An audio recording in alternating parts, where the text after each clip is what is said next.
Imagine standing on a battlefield 2,000 years ago. The dust is thick, the clash of metal echoes in your ears, and across the field stands the Roman army, disciplined, relentless, and unlike anything the ancient world had ever faced. But here's the truth. Rome didn't just conquer with sheer numbers or brute strength. What truly set them apart was their innovation. They thought differently, fought differently, and designed weapons so clever that they changed the very rules of war. When most armies of the time relied on tradition, Rome relied on adaptation. Their engineers, blacksmiths, and generals worked together to create tools that weren't just deadly, they were revolutionary.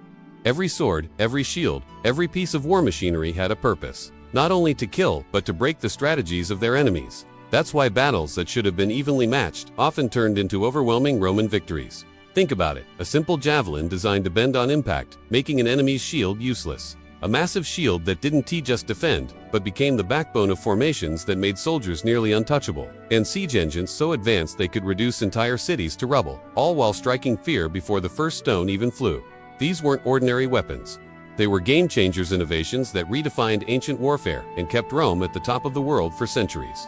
So today, we're diving into 7 of the most ingenious Roman weapons ever created. From the short sword that dominated close combat to the naval invention that let Rome rule the seas. Each one proves that Rome's greatest power wasn't just its soldiers, it was its mind. Are you ready to uncover how these weapons shaped history? Let's begin. If there is one weapon that truly symbolizes the rise of Roman power, it is the Gladius. At first glance, it might not look like much. Just a short sword, about 2 feet long, with a simple wooden grip and a double-edged steel blade. But Dante let its modest appearance fool youth. This blade was one of the most devastating innovations in ancient history. It didn't just arm soldiers, it transformed the way Rome fought wars. Before the Gladius, most armies relied on long spears, heavy swords, or wide axes. These weapons were intimidating, but they came with a weakness: they needed space to swing or thrust. A Greek hoplite spear, for example, was excellent in a tight phalanx formation, but it became awkward if the line broke apart, or if fighting got too close. The Romans saw that weakness and developed a weapon designed specifically to exploit it. The genius of the Gladius was its size. Compact and light, it was made for close-quarter combat. Instead of wild, exhausting swings, Roman soldiers were trained to stab directly at the enemy. It sounds simple, but in battle, a short, controlled thrust to the torso or between armor plates was far more lethal than a dramatic overhead slash a spear might wound. A Gladius killed. Now, imagine this on a battlefield. A Roman legion, shoulder to shoulder, each man protected by his massive Scutum shield. Behind that wall of wood and iron, dozens of short swords waited. When the enemy crashed into them, thinking they could overwhelm with sheer force, they met something terrifying. A disciplined machine. Shields locked in place, gladi darting out from the gaps, piercing stomachs, throats, and lungs with deadly precision. No wasted motion, no unnecessary energy, just efficient, brutal effectiveness. This is where the Gladius changed warfare. Other armies fought like mobs, each man swinging his weapon wildly, hoping to land a killing blow. Rome fought like surgeons. Each stab was small but devastating, and multiplied by hundreds of soldiers. It shredded enemy formations in minutes. The long spears of the phalanx, so effective against cavalry or undisciplined troops, became liabilities. Once the Romans closed the distance, those spears were too long, too clumsy, and too slow. Against the Gladius, they were useless. But the weapon was only part of the story. The Romans drilled relentlessly to make sure every soldier knew exactly how to use it. They practiced thrusting at straw dummies, aiming for vital points. The stomach, the groin, under the ribs. They built their entire fighting style around the Gladius, designing formations that maximized its strengths. This was not a sword for individual duels or flashy heroics. It was a soldier's weapon, meant to work in unison with thousands of others, and it worked spectacularly. From Spain to Greece, from North Africa to Gaul, enemies learned to fear the sight of that short sword. Even when outnumbered, Roman legions often came out on top because the Gladius gave them an edge that sheer numbers couldn't overcome. It was efficient, reliable, and deadly in the hands of a disciplined soldier. Perhaps the most remarkable thing is how long the Gladius remained Rome's weapon of choice. For centuries, through countless wars, it remained at the core of their arsenal. Only later, as the empire's enemies changed and cavalry became more dominant, did the Gladius evolve into longer swords like the but by then, its legacy was already secure. The Gladius wasn't just a piece of steel, it was a symbol of Roman ingenuity, proof that sometimes the simplest designs, when paired with discipline and strategy, can change the course of history. It taught the world a vital lesson. Victory doesn't always belong to the biggest army or the longest weapon. Sometimes, it belongs to the cleverest.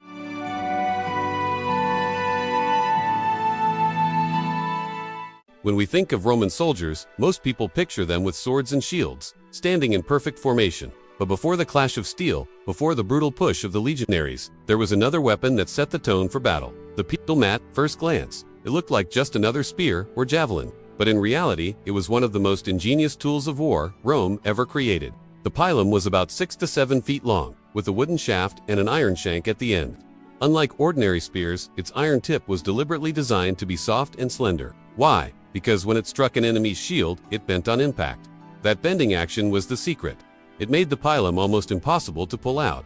The enemy's shield was suddenly useless, heavy, awkward, and weighing the soldier down. The only option was to drop it, leaving the warrior exposed. Think about that for a moment. In the ancient world, shields weren't just protection, they were survival. A soldier without his shield was practically naked on the battlefield. The Romans understood this psychology and used it to devastating effect. With just one throw of the Pilum, they could break not only the enemy's defenses, but also their morale. Imagine standing in formation, relying on your shield to block the enemy charge, and then realizing it's stuck with a heavy, bent javelin dragging it to the ground. Suddenly, the wall of defense crumbles, and fear spreads faster than the enemy charge.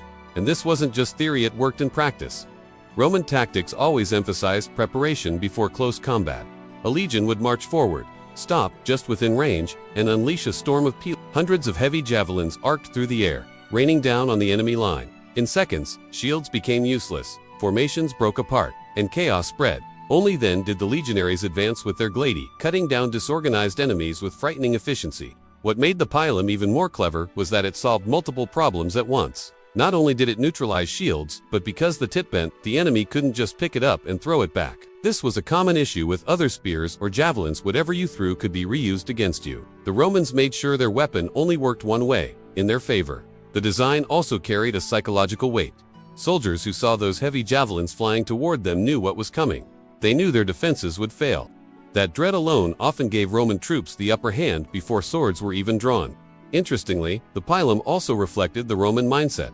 They weren't content with just copying the weapons of their enemies. They studied, tested, and modified them until they became smarter and deadlier. Many believe the Pilum's design was influenced by earlier Iberian weapons, but Rome perfected it into something unique. It was not the most glamorous weapon, but it was brutally effective, and in warfare, effectiveness always mattered more than beauty. Over time, the Pilum became a signature of the Roman legionary.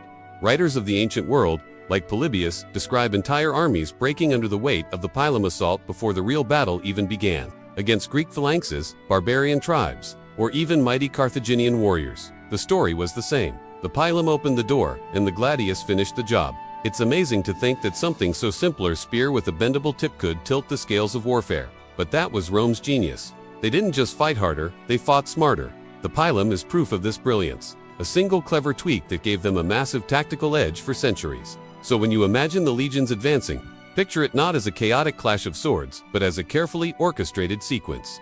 First, the devastating rain of Pila that stripped away defenses. Then, the disciplined march of soldiers with shields locked. And finally, the deadly precision of the Gladius. The Pilum wasn't just a weapon. It was the beginning of the end for Rome's enemies.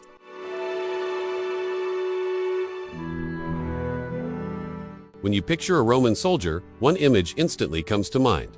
A warrior standing firm behind a massive, rectangular shield. That shield, known as the Scutum, wasn't just protection, it was a weapon in its own right. In fact, the Scutum may have been one of Rome's greatest innovations. Not because of how it looked, but because of how it transformed the very way battles were fought. The Scutum was unlike anything most armies had ever seen. Instead of a small, round shield like those carried by Greek hoplites or Celtic tribes, the Roman Scutum was curved, rectangular, and nearly as tall as the soldier carrying it. Standing about 4 feet high and 2.5 feet wide, it covered most of the body, giving each soldier the confidence to advance under heavy fire. With its convex shape and iron boss in the center, the Scutum turned a Roman warrior into a moving fortress. But the brilliance of the Scutum wasn't just in size, it was in what the Romans did with it. Alone, one soldier with a Scutum had excellent protection. Together, entire units could lock their shields to form something far greater, a wall of iron and wood that was nearly impenetrable. This was the foundation of the Roman legion's strength. One of the most famous formations was the testudo or tortoise. Soldiers in the front line held their scuta forward. Those on the sides angled theirs outward, and the men behind lifted theirs overhead. The result, an armored shell that could march forward under a hail of arrows, stones, or javelins. Enemies watched in disbelief as their missiles rained down harmlessly, clattering against a wall of shields. The testudo wasn't just defensive, it was psychological warfare. It told the enemy, your weapons cannot stop us. Yet the scutum was far more than a passive barrier. Romans trained to use it aggressively. The iron boss at the center was not decorative, it was designed for impact. In the crush of battle, a legionary could slam his scutum into an opponent, smashing teeth, breaking noses, or knocking the enemy off balance. That split-second disruption created the opening for the killing thrust of the Gladius.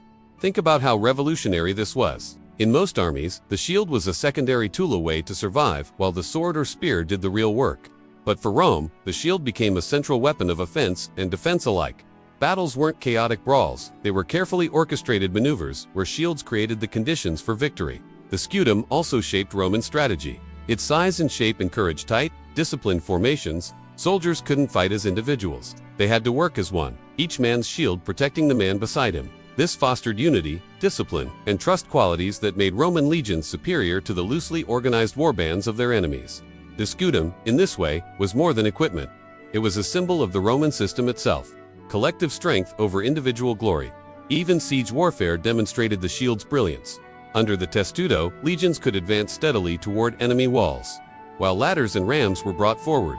No rain of arrows could stop them. Cities that once believed themselves invincible soon discovered that Rome had the perfect tool to nullify their defenses. What's most fascinating is how the scutum influenced Rome's enemies. After clashing with legions, many tribes and kingdoms began adapting their own shields, trying to replicate the effectiveness of the Roman design. Few succeeded, because they lacked the discipline and training that made the scutum so deadly in formation.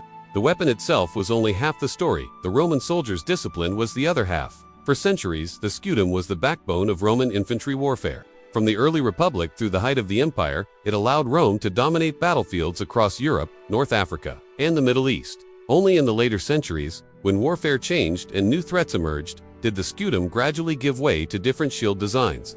But by then, its legacy was already carved into history.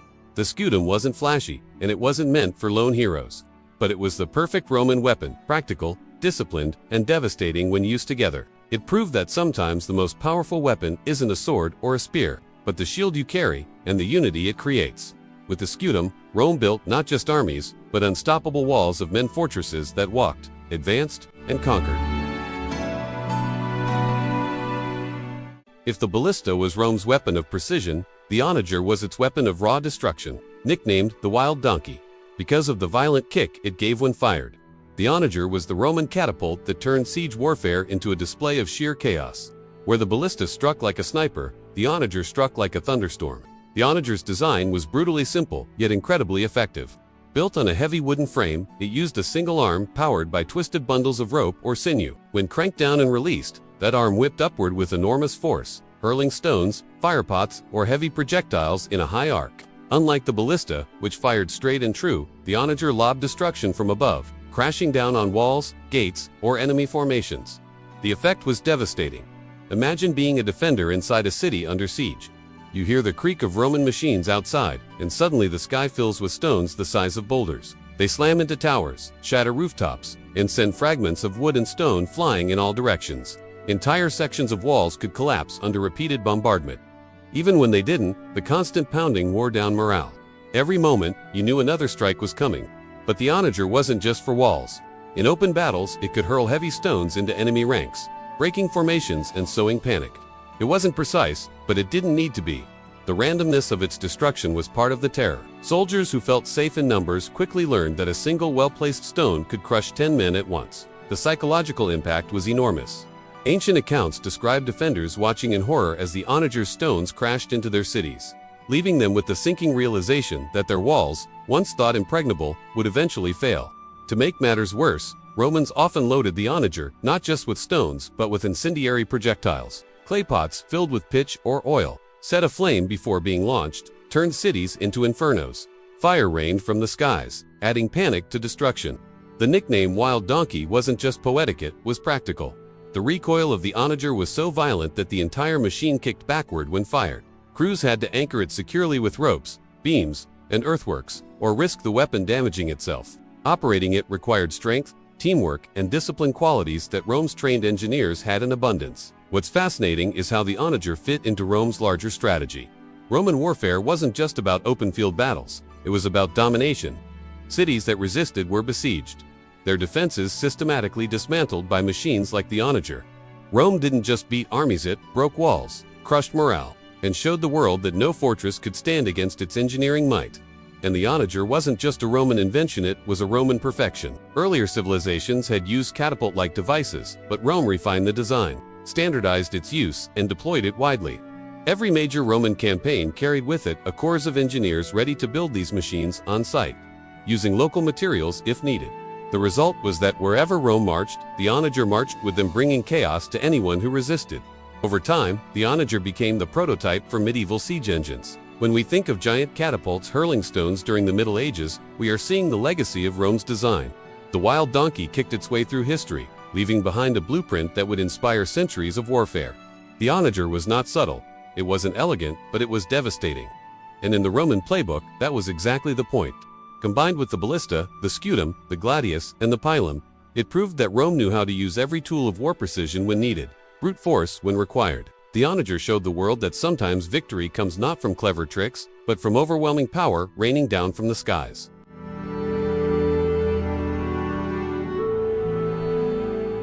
Rome may have ruled the land, but in its early days, the sea was not its strength. When war broke out with Carthage during the Punic Wars, Rome faced an enemy that was a master of naval combat. Carthage's ships were faster, its sailors more experienced, and its admirals unmatched in naval tradition. By contrast, Rome was new to the sea. How could a land-based power compete with a naval empire? The answer came in the form of a single, brilliant invention: the Corvus. The Corvus was essentially a massive boarding bridge, about 36 feet long and 4 feet wide, mounted on a pivot near the bow of a Roman ship. At the end of this heavy wooden plank was a deadly iron spike. When Roman ships closed in on the enemy, the Corvus would swing down and crash onto the opposing deck, the spike driving deep into the wood to anchor the two vessels together. In an instant, what had been a naval battle turned into a land battle, a type of combat the Romans knew better than anyone. This was genius. Carthage relied on speed, maneuverability, and ramming tactics. They could outsail the Romans easily, but once the Corvus locked ships together, speed no longer mattered. Naval combat was transformed into brutal hand-to-hand fighting, and in that environment, the disciplined, heavily armed Roman legionaries had the clear advantage. Shields, swords, and formation fighting worked just as well on a wooden deck as they did on dry land. The psychological effect of the Corvus was immediate. Carthaginian sailors who expected swift naval duels suddenly found themselves face-to-face with Roman infantry charging across the boarding bridge. Ships that were supposed to dance across the sea became prisons, locked in deadly combat. The Romans had effectively changed the rules of naval warfare in their favor. The impact was dramatic. At the Battle of Mylae in 260 BC, Rome deployed its new invention against Carthage for the first time. Despite being inexperienced sailors, the Romans won a stunning victory, capturing dozens of enemy ships. The Corvus had transformed Rome from an underdog at sea into a formidable naval power almost overnight. But the Corvus was more than just a clever trick, it was a reflection of Rome's mindset. When faced with a disadvantage, they didn't try to outdo their enemy at the enemy's own game. Instead, they changed the game entirely. The Romans understood their strength lay in infantry combat, so they found a way to bring infantry tactics onto the sea.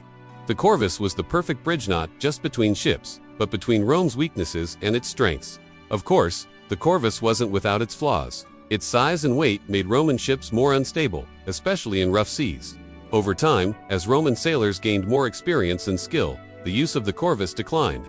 But its legacy remained. It had given Rome the edge it needed when it mattered most. During the crucial early years of the Punic Wars, when naval supremacy was the key to survival, in the bigger picture, the Corvus showed how innovation could change the balance of power. Carthage had centuries of naval tradition, but tradition crumbled in the face of one clever invention. The Corvus proved that Rome didn't need to match its enemies blow for blow, they just needed to outthink them. For Rome, the Corvus was more than a piece of wood and iron. It was the tool that allowed them to seize the seas, defeat their greatest rival, and expand their empire beyond the Italian peninsula. Without it, Rome might never have triumphed over Carthage. And without victory over Carthage, history itself might have looked very different. The Corvus is a reminder of Rome's greatest weapon. Not steel, not ships, not soldiers, but the ingenuity to turn weakness into strength. With one bridge, Rome built its path to dominance over the Mediterranean and, from there, to the world.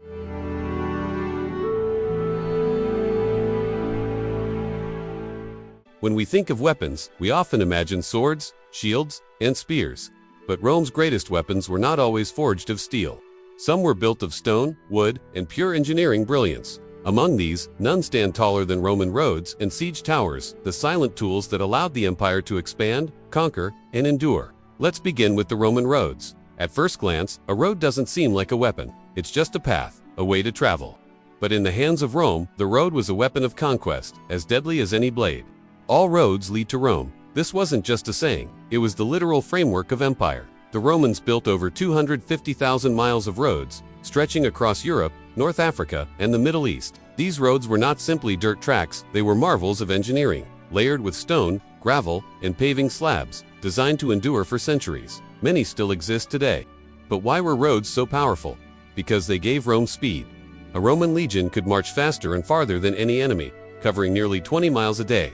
Reinforcements could arrive before rebellions spread. Supplies, siege engines, and trade goods flowed smoothly across the empire.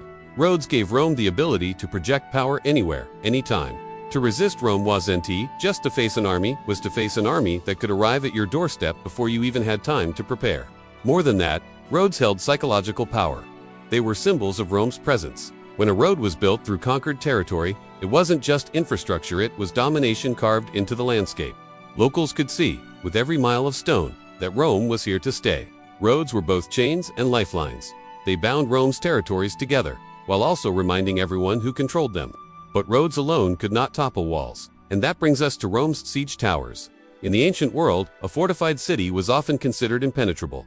High stone walls could hold back even the fiercest armies for months, sometimes years.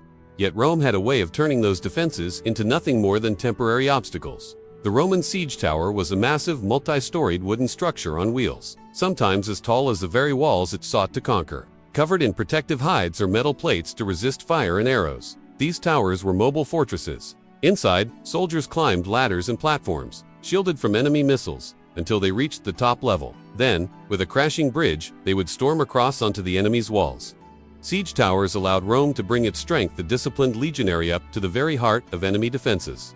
No wall was safe, no city untouchable. At sieges like Jerusalem in 70 AD, towers loomed over defenders, raining down missiles and carrying assault troops to the battlements. For the enemy, the sight of a Roman siege tower crawling forward must have been terrifying, like watching a mountain move toward you, unstoppable and inevitable. Together, Roman roads and siege towers represented two sides of the same Roman genius.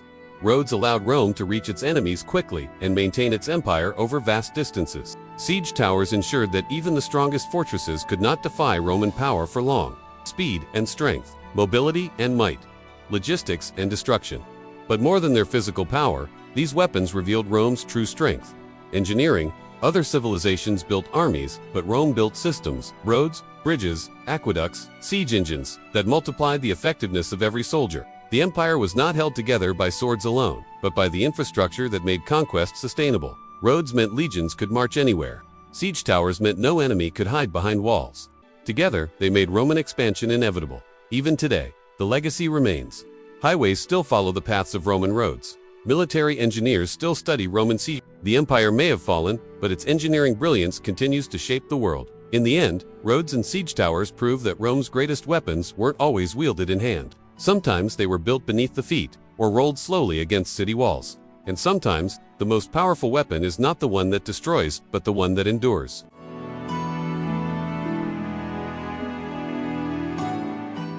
And there you have it, 7 Roman weapons that didn't just fight battles, but changed the very rules of warfare. From the deadly precision of the Gladius and Pilum to the unstoppable walls of the Scutum, the terrifying force of the Ballista Onager, the ingenious Corvus at sea, and the unmatched power of roads and siege towers. Rome didn't rely on luck or brute strength alone. They relied on innovation, discipline, and strategy. These weapons tell a bigger story. They show us that victory isn't always about being bigger, faster, or stronger. Sometimes it's about thinking differently, seeing opportunities others miss, and turning clever ideas into unstoppable power. The Romans understood this centuries ago, and it's a lesson that still matters today.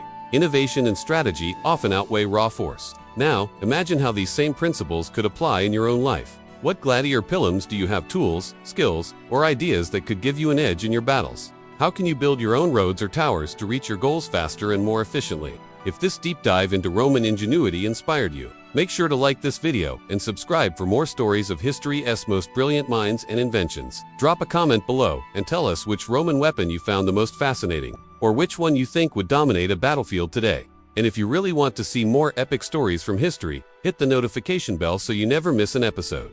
Remember, history, isn't just about the past, it's full of lessons that can help you conquer challenges in the present. Rome conquered the world, not just with soldiers, but with ideas. Now it's your turn to conquer your world.